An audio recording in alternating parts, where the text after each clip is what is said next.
What day is it today? Today is February 6, 2023, corresponding to the 16th of Shvat, 5783. Thank you.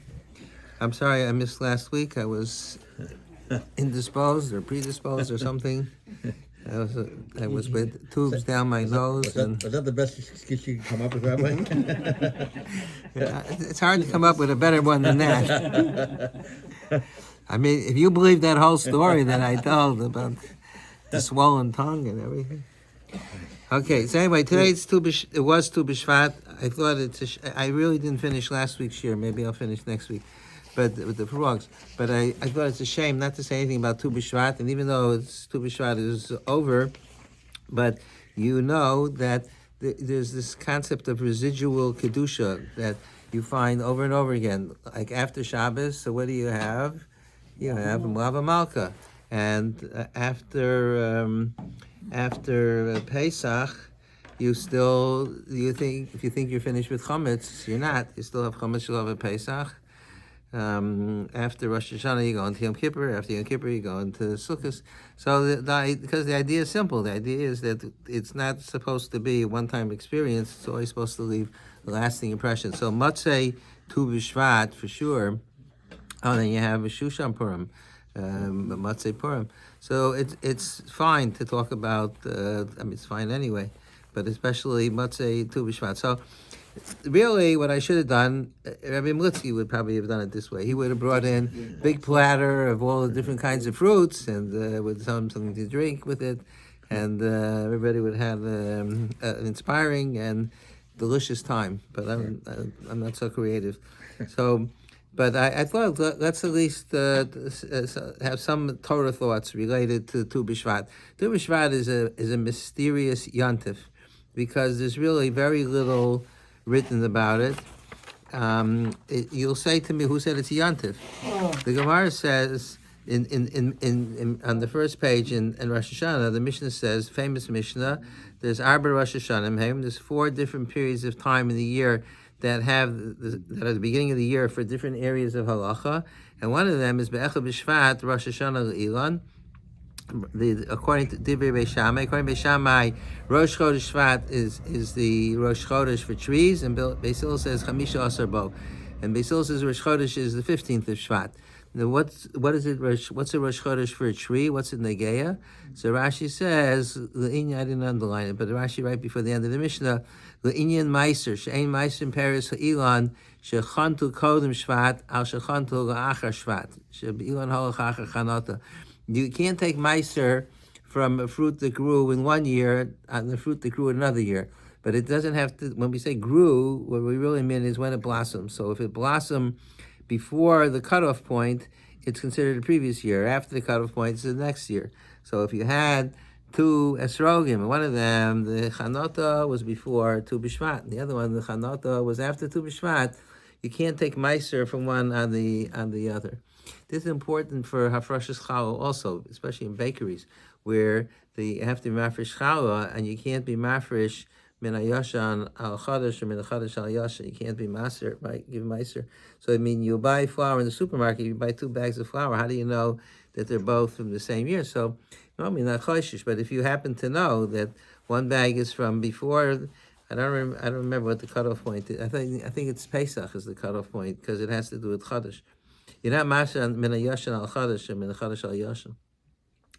So for meiser, it has to do with Tu B'Shvat. Also, Tu B'Shvat is relevant for the halachas of Orla and at the Revai.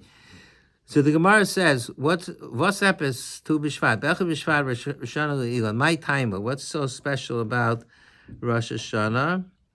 Even though it says Rosh Hashanah Be'echad B'Shvat, it's really a question. We'll see. It's going to be a question on Beis Hillel. Or maybe primarily, all right, and maybe on both. So much Amar Rav Elazar, Rav Oshi Ahol v'Yatzu Rov Nishama Gishmei Shana V'Adayin Rov Tkufa Mibachutz, because most of the rain for the winter season already has been finished. Even though most of the winter is still to come. So the Gemara asks, Mike, and the winter, it means and the winter, and most of the winter is still to come. So the Gemara asks, what does might come? What does it mean? And it's still to come.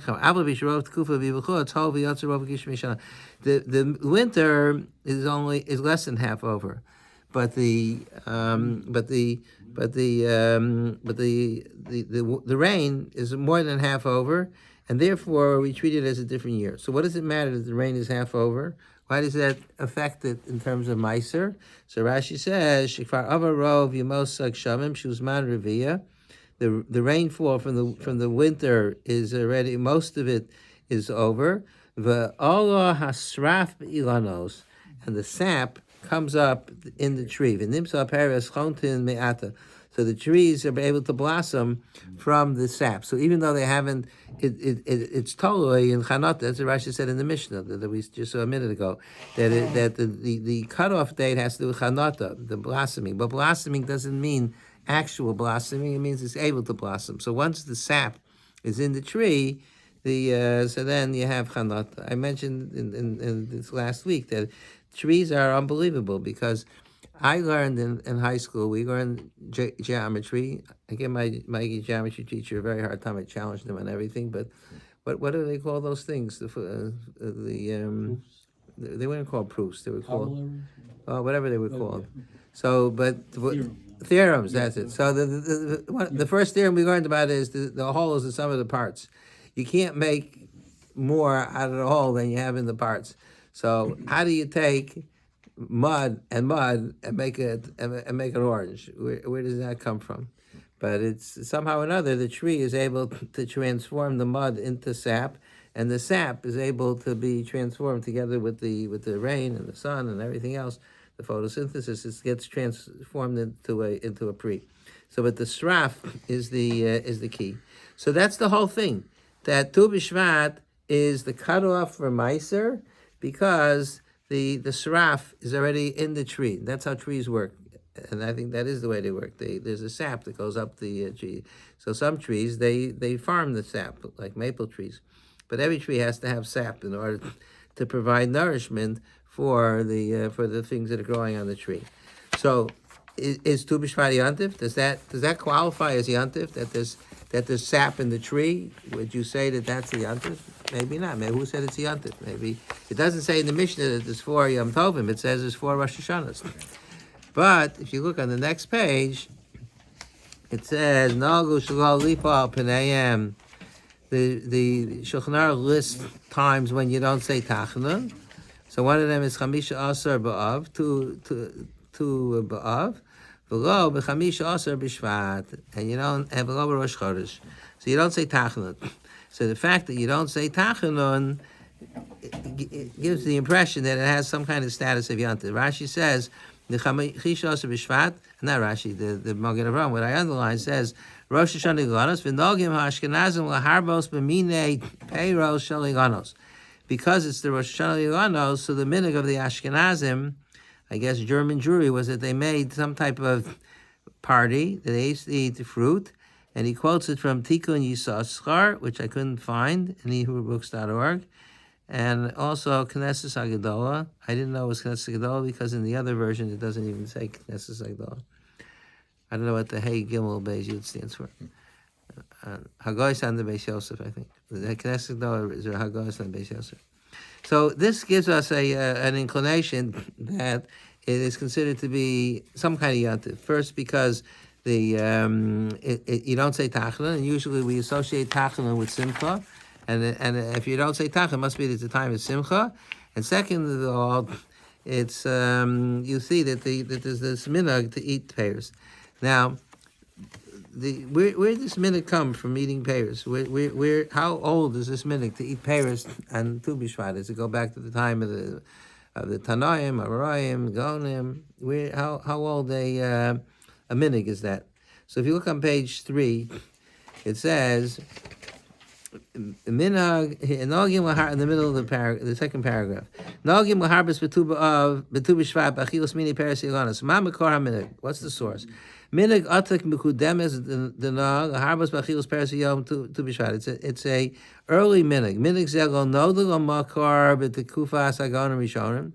It's easy to investigate minhagim because we have svarim that were written in all the different time periods. So there's no mention of Tu B'Shvat in the Gaonim, this minhag of eating peiros, or the Rishonim, who muskar b'Rishona ayidei echem mechachmei Morocco, a Moroccan chacham, Rav Yisachar ben Susan Ma'aravi Zatzal, Sheyashev b'sof yama b'ir HaKodesh Sfas. He settled in Sfas. What kufa did he live in? B'tkufas Harizal v'Beis Yosef. So that was they were in the 16th century, right? So he was in contemporary. Nogim Hashkenazim laharbas bo mine Paris yiganos l'chvod mo shel yom. The reason why they eat Paris is because Tu B'Shvat is Chag HaIlanos, so therefore to show that it's a yontif for Ilanos, that's why he eat Paris. Bizmano lo is pasha midig ben isfardim shid b'tzvas kim eitzel Ashkenazim. Interesting. We think of Tu B'Shvat as a Chassidish yontif, but when it started, it was only by the Misnagdim. Minig Ashkenazim fia gam b'sefer she'echem migdol Ashkenaz b'dor Binyamin Halevi Ashkenazi. We find it in another sefer. Rav Kehilas Ashkenazim b'Saloniki. And then he says in the next page, he says, Shekasav ulefi sheyom zehu Rosh Hashanah Ilanos minig lichnos kol echad lebeso b'yom zeh mat b'kol pri upri sheyimatzeyot. It's a minig to buy fruit. But Rabbos hayomim is pasha minig zeh. Minhagim is a very fascinating thing to see how, we assume that whatever we're doing now, they probably did the same thing 2,000 years ago. But What sefer is this? this sefer, I don't remember. I meant to leave. It was written by, I don't know. I had the name of the author, and then I cut it off by mistake.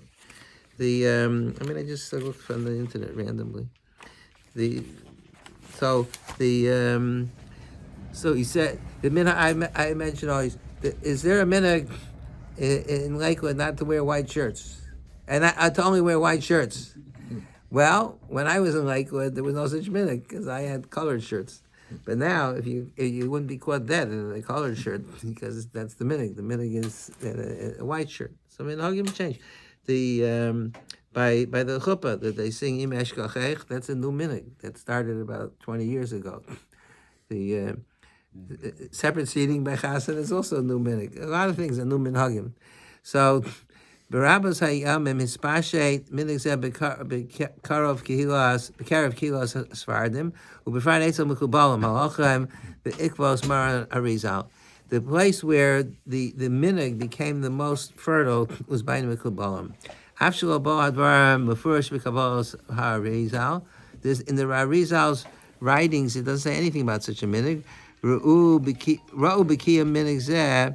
Tikkun Gadol benigla b'nista. Nonetheless, the Mekubalim saw in this minhag, they saw that it was a tikkun.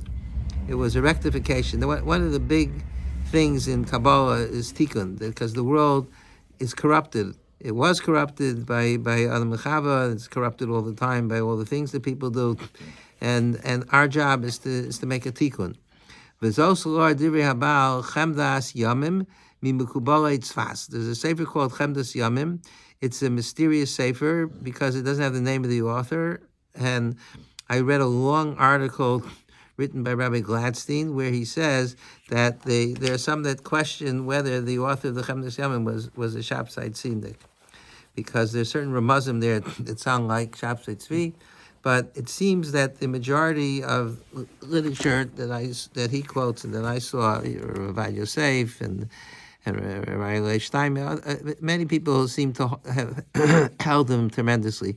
The Chemdas Yamim, he was a Mekubal Tzvas, so he writes, Minhag tov v'holichem b'tamim l'harbos b'peres betzem yom hazeh, v'zamer dirishiras tishbach zolem. You should eat fruit and sing zmiros.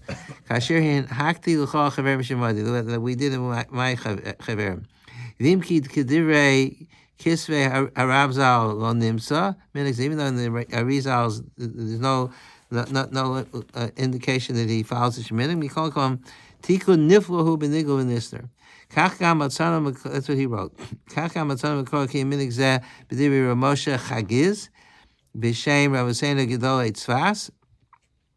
Who Rav Moshe Chagiz says, and he was also from Tzvas. There's also the Yachad the Kasher Ha'adam Eit Hasadeh in Hakti Gam Kemasher Isim Ravosai Natre. What's the new name? I don't remember. Ziki, you know. Nishmas and Aiden, thank you. And we already had Hamaram Golinti, Shahaya Noe B'tu B'Shvat, L'Harbis Brachas Pes Elon, L'Spal Hashem Yisrael Shechad Shalei Oleim. So he indicates that the part are Paris, but he indicates that the reason why we're particularly connected to it is because Adam Eitz Hasadam. So there were different. Tens of different minhagim exactly how to do this minhag of eating paris. In some places they did what they call this a seder of eating paris. In some places they drank 4 cups of wine. Some places they ate 10 fruits, 20 fruits, 30, 60, I don't know, all sorts of different numbers. In the next line, he says, "Nogim laharbes b'tu b'shvat achilos mine peres yiganos uveikar peres shenishtabchu behem eretz Yisrael alei zepri roy levarach kodem." Okay, so he talks about the dinim akademus, but he so that's it. They made a big to do over the peres when they were eating them on Tu B'Shvat. So the question is to try to provide some meaning for that. So. Okay, we know that it's the cutoff point. We know that it's the new year. We know that Meiser has to do Meiser Sheni also. When you cut off, whether it's Meiser Ani or Meiser Sheni, you also has to do a Tu B'Shvat and Orla. So, but what's the significance still of Tu B'Shvat? So the truth is, the Mekubalim are the ones that made the biggest thing out of it. All the things that I read, I didn't understand. They're because I'm not such a big Mekubal. I'm not even a little Mekubal. So, for example, if you look on page 5, there's a sefer called Moed L'Chol Chai, which was written by Rav Chaim Falagi, who I think was in Turkey, or Istanbul. He was one of but he was already a later person. I think he was in the 1700s, if I'm not mistaken. And here we're talking about a minute that goes back 200 years earlier. But nonetheless, he writes, but he's very he wrote maybe 100 svarim. You always tell me it's not Falagi, it's Pelagi. So he says, Leil Tesvav on the left side. On the right side is just a sharblat. He has this person, Eliezer Hill Ben Noach. I think he's the sponsor who paid for the printing. So he says, Leil Tu B'Shvat on the left side. It was the majority of Jewish people. There was everybody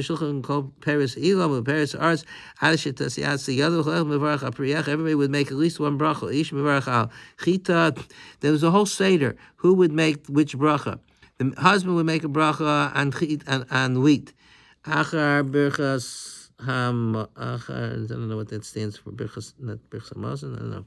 What would he say? He would say, "Chayil of chitim yasbiyecha."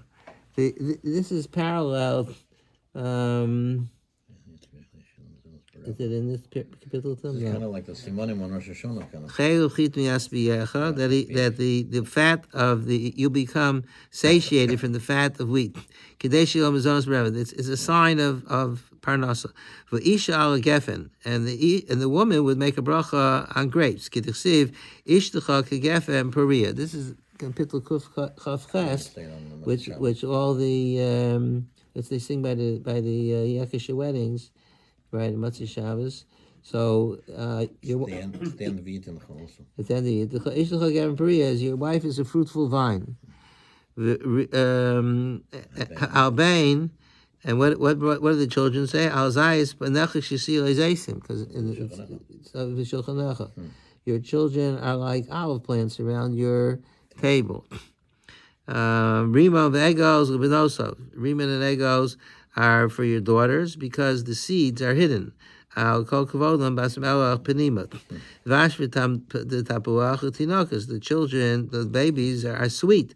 So you use honey and apples for them. Al Shem Tachas Atapuach Araticha, that the Klai they conceived under the apple in the apple vineyard. Dvash v'chov Tachas Lushanecha, Kamosha Kosa.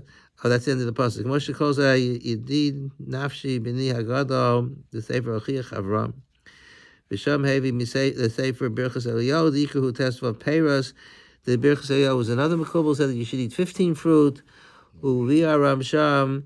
And he explained the significance of each fruit. And he says, while you're eating them, you should say a parak of Mishnais. It's very elaborate, all the details of how you do it. In the next paragraph, he says, Rubid al-Main and Ogin al-Karim b'Sefer Pri-Eitz Hadar al-Seder.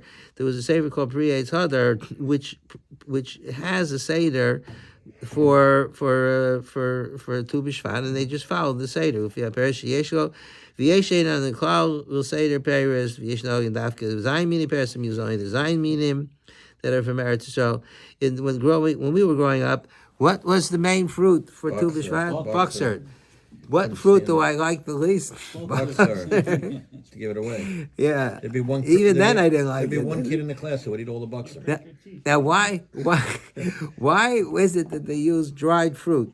Simple explanation. Why? They make it once every yoga. No, the reason is because they didn't have fresh fruit. They were getting fruit from Israel. They tried to get boxer from Israel, but it would rot if it was fresh.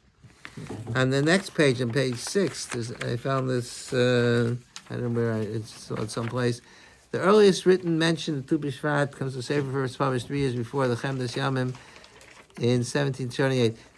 I don't know. This contradicts what it said it before, that that you find already in the time of the Arizal. So I don't know, but he says that Rabbi Yoel cites his contemporary Moshe Chagiz of Yishalayim regarding a Tu B'Shvat Seder, and Rabbi Chagiz states that he himself instituted this custom based on the words of his teachers. And Rabbi Chagiz's teacher was his father, Rabbi Yaakov Chagiz of Morocco, a fierce anti-Shapsi Tzvinik who actually excommunicated Shapsi Tzvi. And then he says afterwards his Rebbe became his maternal grandfather, Moshe Galanti, who the Magen Avraham mentioned that we saw. And he was a Talmud of the Arizal, so he says, so you have some kind of connection. Taking it back now. Yeah. So he says, quotes the pasuk, the man is a tree that few other mates is other, so I established a custom based on what I have seen from my rabbis. Okay, then the last paragraph says, Rabbi Giz goes on to list the fruits and briefly explains why they are eaten based on Kabbalah. The first 5 fruits are fig, grape, apple, pear, and quince. He divides them into categories. These fruits have a thin outer peel that can be eaten along with the fruit. The second fruit, like you can eat an apple peel. The second fruit includes dates, olives, and cherries, fruits that don't have a peel, but do have hard pit inside, which cannot be eaten. The other 2 in this set are called an onev and an unzar, but he doesn't know what they are. The final set of 5 includes the pomegranate, almonds, and walnuts. These fruits, which have a tough outer peel or shell, that must be broken to extract the fruit. And then at the bottom, he divides it up into 3 columns, and he has all sorts of. They have all these ramazim about the different fruits. What's the fruit? What difference does it make whether you can eat the pit or you can't? So in the very last line, he says, each of these sets of fruits corresponds to one of the 4 universes or dimensions. There's Olam Habriya, and Olam Hatzilus, and Olam Yitzira, and these things are above my head. But it's the Kabbalists latched on to Tu B'Shvat. I thought one of the reasons, perhaps, that the Kabbalists, first because fruit has to do with in Gan Eden. The tikkun is because in Gan Eden, the Mechaber ate from the Eitz Hadas, and there has to be a tikkun.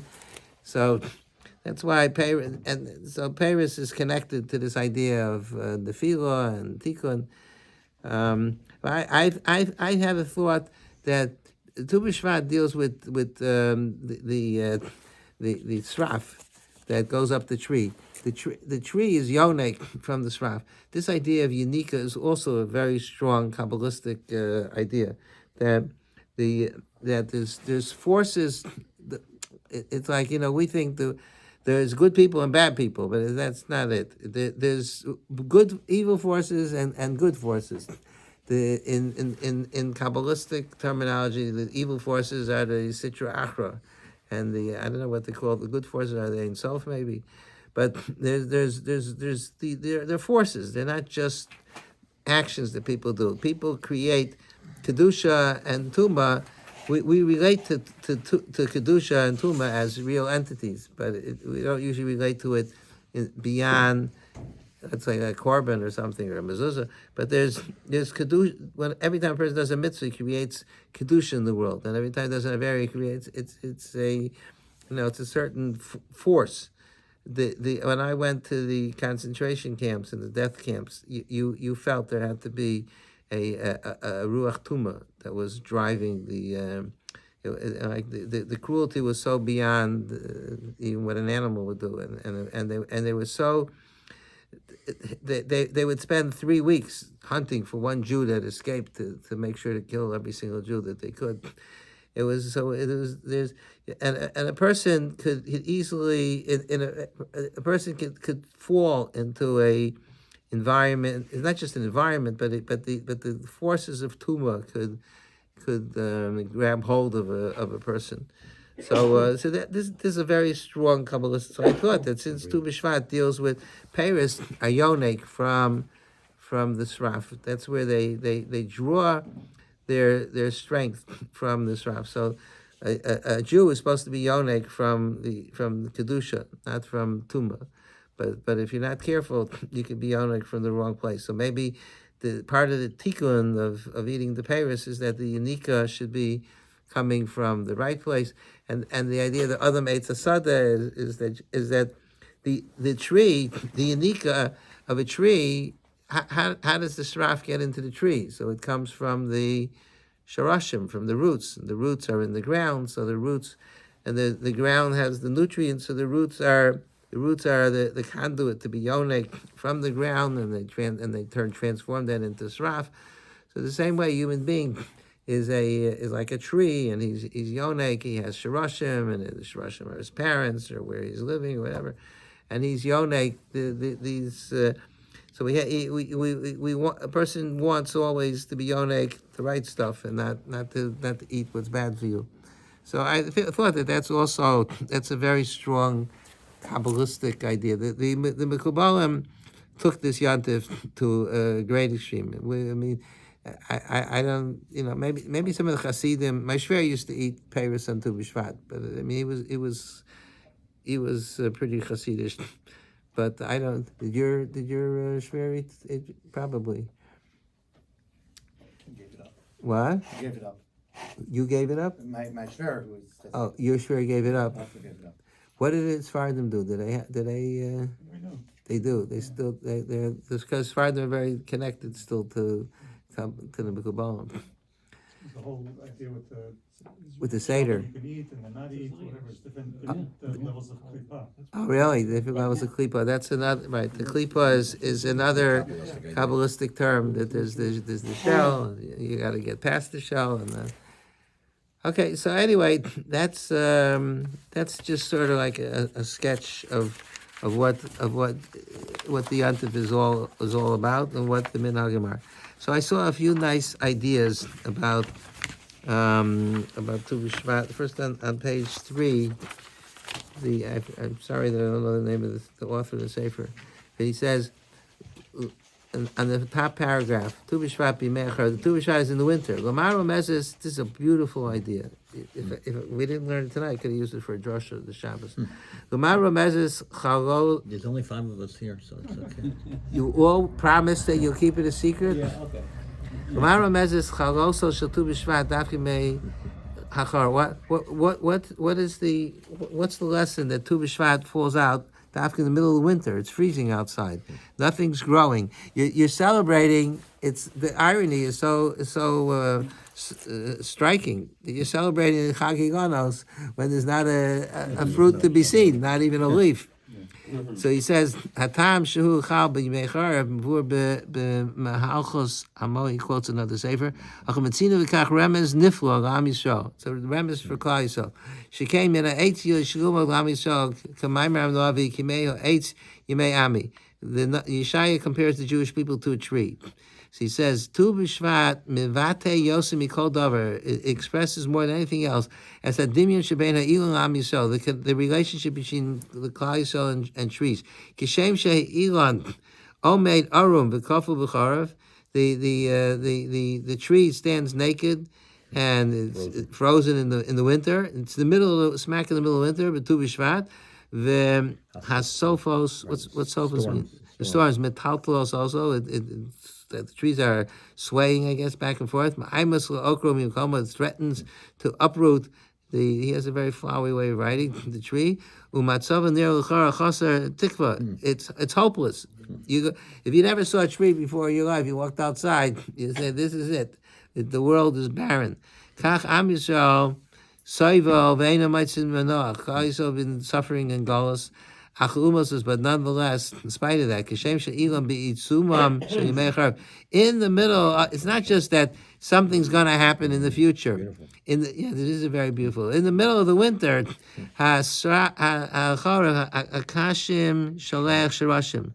What's a kashim? Akashim, Shalech Shirashim. The roots already sunk into the ground. V'yonek Chias Chadasha. It's already drawing new nourishment. Utchilas his chatshuson ikaris b'tu b'shvat. Shemi'azuz man chanatas haperes. That's the beginning of the blossoming of the fruit.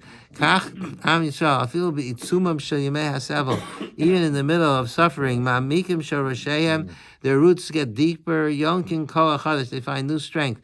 U'mischaskim biyosis esav yesaoz likras pricha mechudeshes. That a new blossoming, a new birth, rebirth.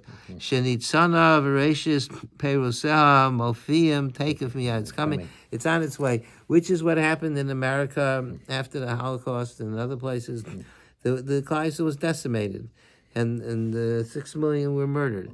And they started with the ashes that came to America and other places, and everything was rebuilt in an incredible amount of time, lightning speed.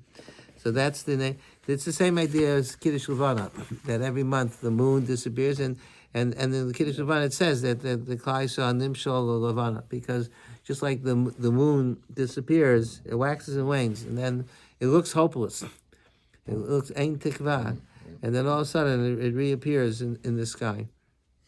The same thing as day and night. You go in the nighttime, things bleak, and you don't see any light at the end of the tunnel. That God built this into the world, because otherwise people would get depressed and they would never get out of it. So there's always in the darkest moment. I agree with him when he says this is the strongest example. In the darkest moment of barrenness, and there's not a clue that the trees are about to blossom. But if you were able to look inside the tree, the sap is already on its way up, and it's getting ready to be put into, everything's being put into place to rejuvenate the tree. So that's a very beautiful way of describing the nature of the Yantif of Tu B'Shvat. There's another sefer they found. This one was written. What? Is that true everywhere in the world? Or isn't that really very Eretz Yisrael focused? Oh, it is the date? Yes, I imagine. I mean, if you're in a southern climate, below the equator, everything's reversed. And even if you're in tropical, like climate. Yeah, okay, economic, but the Mishnah was written for Eretz Yisrael. For the Meiser is an Eretz Yisrael issue. So It's interesting that it started in Hasidic Ashkenaz. We're living in a different area with a different. Okay, but they clasped onto the. I mean, I don't know. You have to call him back. Who is it? It's probably Robert. Oh, it's not him. Okay. No, it's for you. It's Dov Winter. That's fine. Okay, I'll wait. So here's another sefer, Aaron Kartzevel. He says something similar. He says, on page 7. Madu kavod chazar Rosh Hashanah sheyiganas b'zman hachoref sheyiganas yishenim was v'eitzim harum v'kroshim v'kor. Why do we celebrate Tu B'Shvat as the new year for trees? Yoser yoreh lasos Rosh Hashanah b'chodesh Aviv sheyiganas melavuvim v'tevan nirachai. When it's alive and you can see it, that's when you should celebrate it. Abel kvar amar kehelas yisron or min hachoshech. Kel says that light is better than darkness.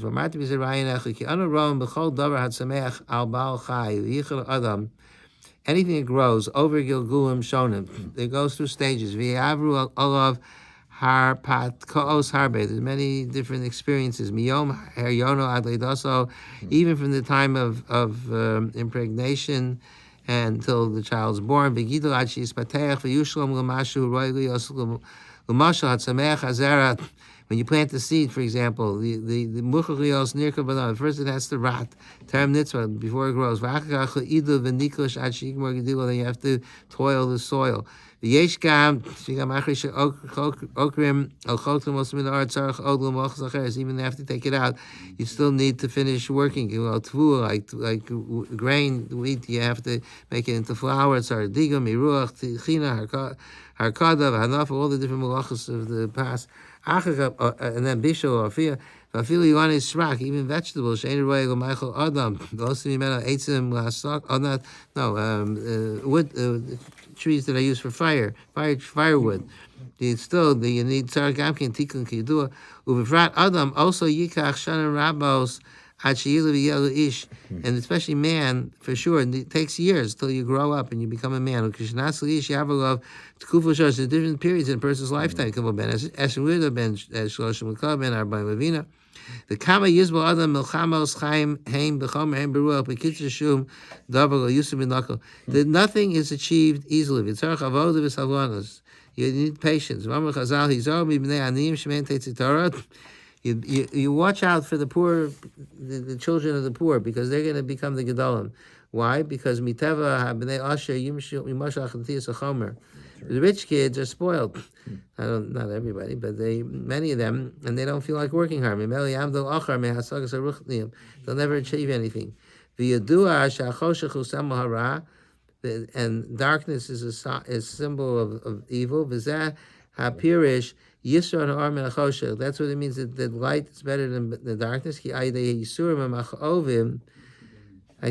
think he means that the or comes from the Chosha, because through the Yisurim and Machovim Yasig Adam Esatov and Nikra or. V'cheini lamas im shelo einei bnei Adam nirim hema b'charav meisim abadavka oz b'zanhu hishas leidosam v'hem shalfim oz l'chusam. So that's another. It's a similar thought. It's also very beautiful. That it looks like the tree is dead, but it's just the opposite. And that's part of the process of growth. Growth requires no pain, no gain. Unfortunately that's the way it is. So as the winter is unfolding and we're busy shoveling snow, the tree is in the midst of. Let's know. Okay, we won't push it. What? Yeah, behind her. So, and also, I mean, I don't remember if the same thought, of course, applies to individuals. They're both talking in a global sense, but it's true of each individual, that a person could feel a sense of helplessness and despondency.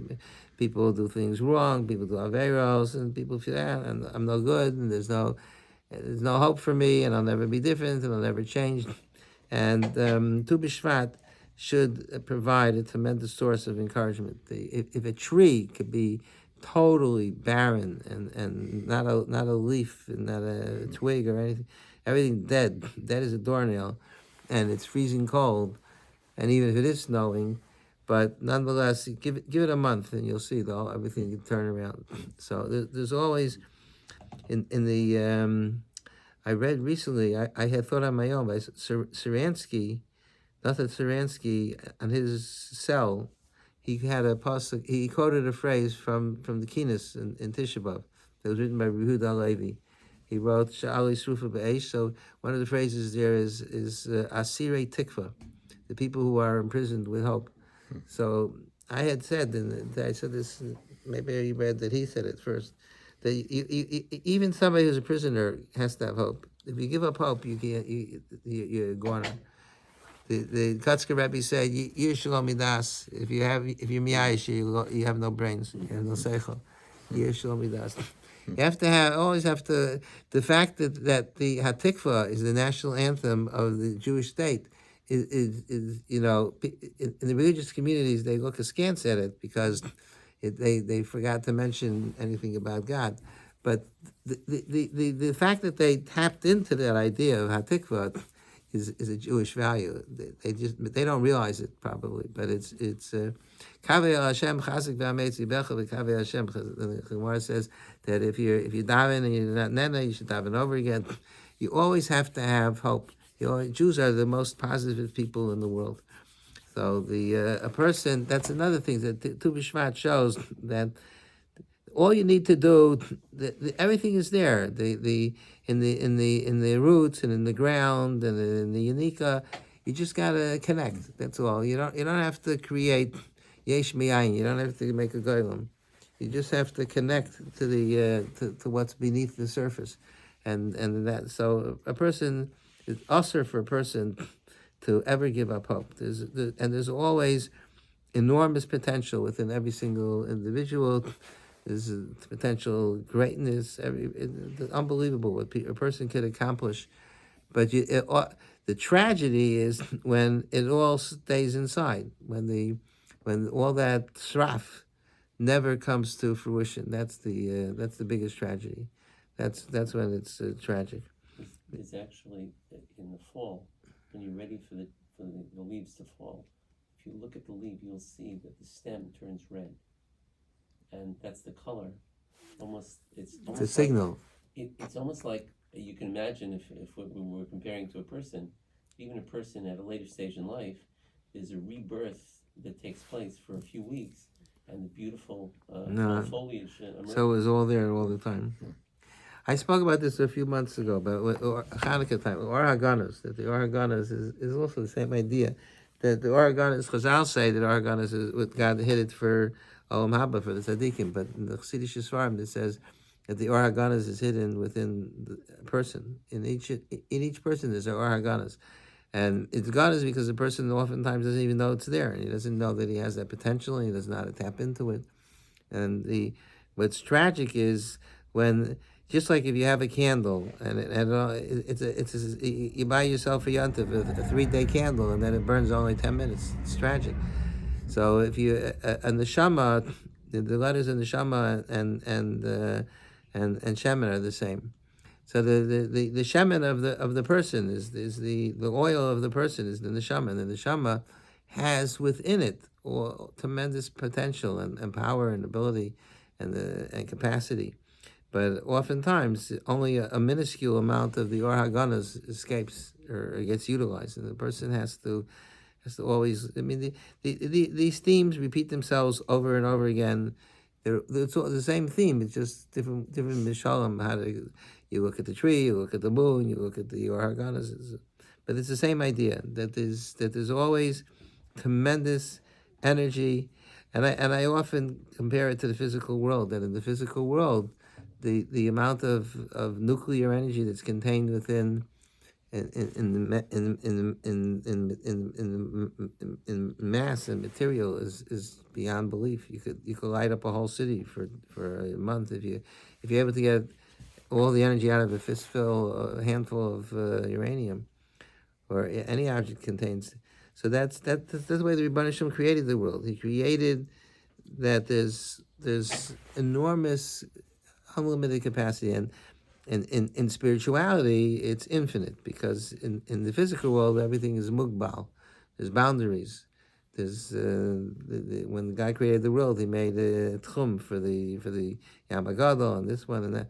But in the spiritual world there's no tchumim, and that's why people sometimes they could do the most incredible feats and it doesn't matter who they are. They could become great people overnight, because there's the Or HaGanos, the sraf is there, and they just have to find a way to connect to it.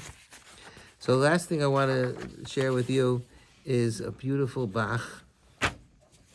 The Gemara says in the Seches Sota, famous Gemara, probably remember, maybe we talked about it once before. On page 8, the bottom of the page 8, the Gemara says, Darsha Sulaim, Imnei Ma Nisava Moshe Rabbeinu Yikon Eretz Yisrael. What was Moshe Rabbeinu by Veschanan El Hashem? He pleaded with Hashem. Tfilos communion Veschanan. What was he so gung ho on? What did he? Chilecho mi piriyahu tzarach. Alusvo mi piriyahu tzarach. Did he need to eat the fruit? Ella kach amar Moshe harbi mitzvahs nitzav Yisrael ve'ein miskayim el be'eretz Yisrael. He wanted to do the mitzvahs in Eretz Yisrael. The language of the pasuk is strange because on the top right it says Ebra na ve'era es aretz hatova asher. He wanted to see. Era as no, he didn't say anything about the fruit. Right. Okay, but the Gemara says he didn't need the fruit. He wasn't interested in the fruit. He wanted to go. So the question is, so the question is, so how come in the bracha achrona me'en shalosh, what do we say? V'nochal mipirya v'nizma mituva l'recha v'dushavara. You should rebuild Yerushalayim, and then we'll be able to eat the fruit, and we'll enjoy the goodness. Moshe, the Gemara says, was that why Moshe needed to go to Eretz Yisrael? I mean, you don't need to go to Eretz Yisrael so you can go scuba diving. It may be a nice thing if you. I never got to go scuba diving, but I'm sure it's fascinating. But that's not what Eretz Yisrael is all about. So it's not the Paris and it's not the camel tours or whatever. So on page 9, it's the tour, which is in the middle of the page, says Kosovo. This is the tour. That's the tour. Is the son of the Rush. You shouldn't say it. The reason why you should desire Israel is not because of the fruit. Adkan. Who's he quoting here? He's quoting Rabbeinu Yonah. Because of 5-6 lines above. Because of Rabbeinu Shein Lomar Altu. Halachos Gedolos Yeshno. The Bahag says he should say it. Vadoni Avi Harash. Now there's two different girsais. In the way we have it, it says Lo Hayomro. The Beis Yosef had the girsa Omro.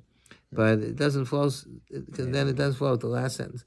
But the Rush, there were those that said that the Rabbeinu Yonah for sure said not to say it because it doesn't make sense. Why should you be saying it? So the Bach says a beautiful explanation of why we say V'nochom Imperiya v'nisba mituba. This is good for Tu Bishvat, because since Tu Bishvat has to do with the Paris of Eretz Yisrael, so this is very nicely connected to our discussion.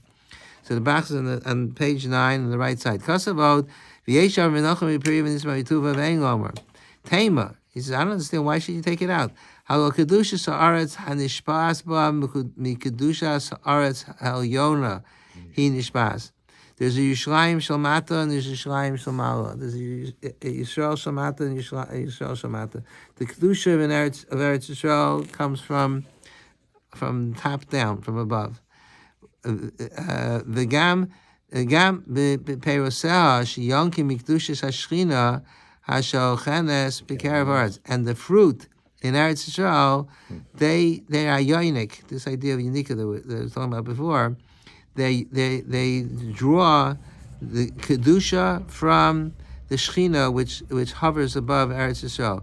Ki al kain hiskiv amar b'sof parshas Masai. The proof is because in the end of Masai it says v'lositame esaretz asher tam yoshim ba. Don't make the land tamei asher nichachem b'socha ki ani Hashem shochem b'soch b'nei Yisrael.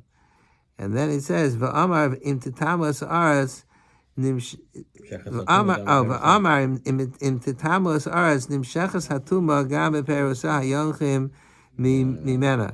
If you're gonna make the land tamei, then the fruit's gonna become tamei. Asher nishachim b'socha mamish begufa aretz. What? You skipped one. I skipped the line. The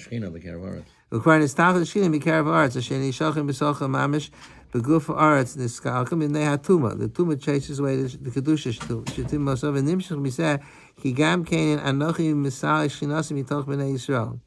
And the kedusha also will ascend away from the Jewish people. Why? Until now, the palace of the Shechina was the Jewish people. The Shechina dwelled among them. But now that the land became tamei, so what do I care that the land became tamei? It doesn't. He seemed, he could have said, well, if the land's tamei, so it affects everybody living there. He's saying no, it's more than that. If the land is tamei, nistalka shchina, then the shchina leaves sends from the people. Why? Kisha hutma. Hatuma nechneses im achilas peres b'soch b'nei Yisrael yotza keneged hakedushim mikar Yisrael. When Jews eat, if there's people doing averis in Eretz Yisrael, so the fruit becomes tamei, and if you eat the fruit, then the person becomes tamei. If you eat fruit that's tamei, the person becomes tamei, and the Shechina will depart from Klal Yisrael. V'alkein nichosh anu machnisim bebrachos uv'nochel mipirya v'nizma mituva ki v'achilas perosa anu nizonim mikedushas hashchina umitarasa v'nizma mituva. So the opposite of this is that if the Jews in Israel are living b'kedusha, so then the food becomes kaddish, and they draw the kedusha gets absorbed into the fibers of the Jewish people. That's an amazing concept. It's not only true in Eretz Yisrael, but I would say it's true even everybody in a person's house is a mikdash ma'at. So if the house is full of tuma, so then people become tamei because first the influence in the environment, but also because it gets absorbed into the cells, into the food. The food's tamei, and but if a person lives with kedusha, so then even the paris even the physical paris absorb the kedusha. So he says that's why you should say that's he's disagreeing with Rebbeinu Yonah, because the kedusha actually is contained within the paris. So there's a $64,000 question, or maybe even more. So if you'll say that he's explaining why we say because the fruit becomes it has kedusha. So what was the Gemara's kasha? Moshe. Well, the Gemara asked about Moshe Rabbeinu. Was that Tuva? Did he want to go to Eretz Yisrael? So the answer is yeah, for sure. The answer should have, yeah, do you want to do mitzvahs? The answer should have been yeah, because the fruit is holy. So if he's gonna eat holy fruit, it'll become holier. So what's the Gemara's kasha? That's a tremendous kasha on the Bach. Because the mitzvah, you don't have the fruit. You have to eat the fruit as a medium in order to obtain the kedusha. Whereas if you do the mitzvah itself will give you the kedusha without any. Yeah, but there's you don't have to absorb it through something else. But there could be multiple ways. You could do the what's a higher level? A higher level is you could do a mitzvah will give you the kedusha itself. It's inherent kedusha. When Moshe Rabbeinu says he wants to go into Eretz Yisrael, lechem pir lechem levanta, he was still lechaven for the mitzvah. But still, the Gemara says he shouldn't. That wasn't the reason. That wasn't the reason, but that's the question. Why did it say? Why didn't it say that he wanted the kedusha from the fruit? So you're saying it was unnecessary, so superfluous. It's a higher level. The mitzvah itself has inherent kedusha in it, as opposed to you have to draw out the kedusha from the fruit. Okay, so this question is asked by the Torah Tamima. If you look on the top of page 8, the da. We'll have it underlined. Page 8, at the top of page 8 on the left. He quotes the drasha of Midnain Man Nisava Moshe Kanas Laaretz. So he says, "Lefi drasha zu tzarchian benusach habracha mein sheva uvenei shleim v'chnisol socha v'nachmi primis b'avituva v'agol k'mavur ein min hamida levakesh haknisa etzil tachsil." You see from the Gemara that that's not the tachas. V'afki v'adei ein raya mi Moshe Rabbeinu.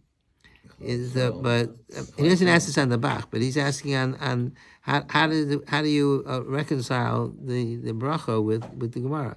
And so he says that maybe you'll say that Ein Raya Moshe Rabbeinu Kaisa. He means what Jack said. The Moshe Rabbeinu didn't need to eat the fruit.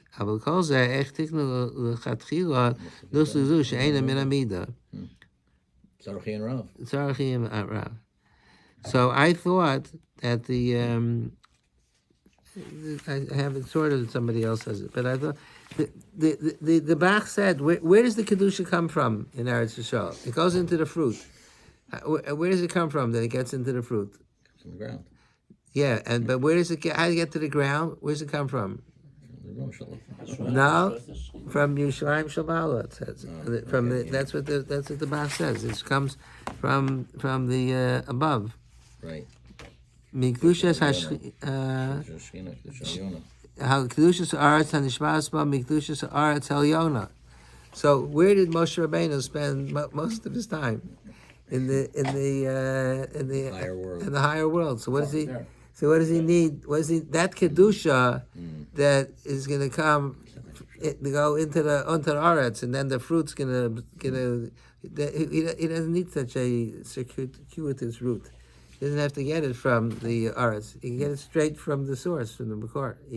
He was there for 40 days with Rebbeinu Shalom. So he already had absorbed all that kedusha. It wasn't mice if anything to. I mean, the Torah Tamim says that of course, you could say Moshe. I mean, he's alluding to what I just said that Moshe Rabbeinu didn't need the kedusha, but he says it's still strange to put it into the bracha.